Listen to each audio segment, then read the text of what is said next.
seminal personal experiences of being inside BioShere II was the experience of being a literal part of my biosphere. I mean, you know, we look at these diagrams of how the planet works, right? You look at how the oxygen flows and the carbon cycles and the water cycles. They seem so abstract. And then you lock yourself up in a chamber and you drink your cup of coffee, and you know that that goes into the waste recycling system. You know that from there, the water then gets put back on, as nutrient-rich water gets put back on the agriculture. You then know, because I'm tending the plants, that the plants are soaking up the water and putting that water back into the atmosphere. Then we were taking the water out of the atmosphere to drink.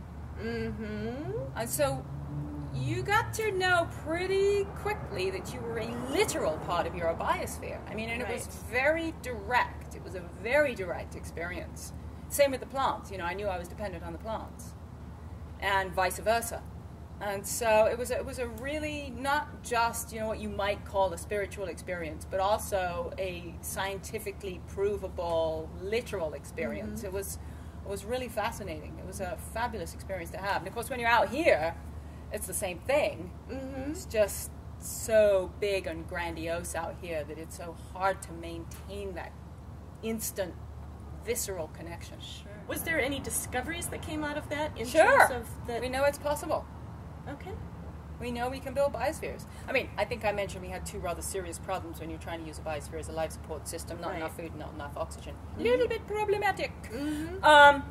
But the key was that we knew what the problem... Our going in test, you know, sort of the question we were asking when we went in for our 2 years was, is this even possible? Right. Can you even build a biosphere that's of these different ratios of plants to animals to water and all of that, and have it persist? Or will there something happen that you don't understand or you can't fix? So that was really the question of our 2 years.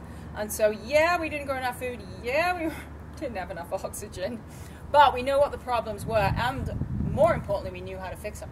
So how long did you go with not having enough food? And the whole time. Oh, the whole time? Oh, we were hungry from day one to the last day we came out. Oh my gosh, did it create some sort of eating disorders when you No, because we were constantly monitoring how much we were eating and what we were eating and the protein intake and stuff like that. So we were eating, it was actually kind of interesting. So we were eating enough of all of the appropriate nutrients and all of that. What we weren't getting enough of was calories, particularly given the physical exercise we were doing. Well, it turns out that, I don't know if you've ever heard of calorie restriction diet, but there's a diet you can go on that is exactly that. And it turns out that the doctor that was in the biosphere with us developed that diet. He was the guy who did a lot of the work, Dr. Roy Walford from UCLA. He did a lot of the work on a calorie-restricted diet. He took rats and mice and he put them on a calorie-restricted diet. And he found that the ones that ate, you know, whatever they wanted to eat, didn't live nearly as long as the ones that were on this calorie-restricted diet. And it wasn't only just length of life, it was youthful life.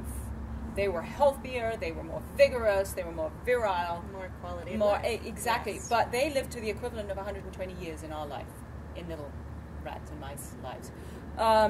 And so we were on that diet, as it turns out. So we were the very first people, human beings, to be on that diet, and we showed all the same biomarkers. In terms of sustainable living and green, what are things that we can do to help our environment that we're not doing? Anything. Okay.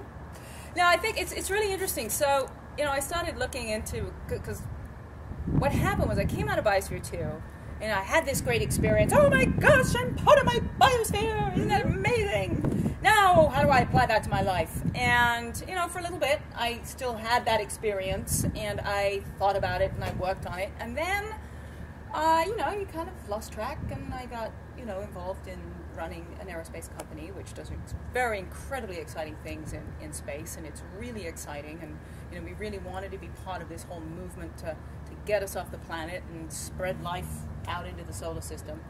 But that sort of took me away from that, really thinking about how does that mean I behave in the world. And so a few years ago, I sort of suddenly went, whoa, you know, what happened? I kind of forgot about this. Yes. And it suddenly became incredibly incredibly overwhelming.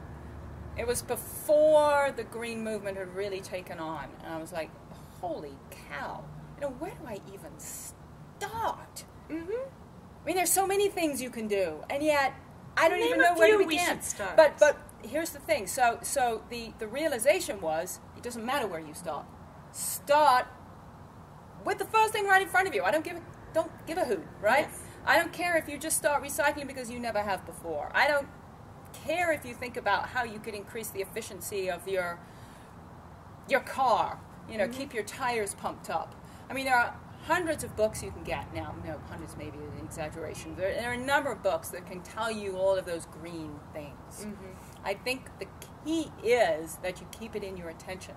Mm-hmm. That's the key, because it's something you have to. It's kind of like thinking about health. Mm-hmm. It's kind of. I don't necessarily want to get up and exercise every morning, right? But I do. I'm beginning to do that now because I know that it makes me feel better. So it's something I think about. Mm-hmm. I think about what I eat because it makes me feel better. Right. It's the same thing. You have to think about how you live in the world to be a biospherian citizen.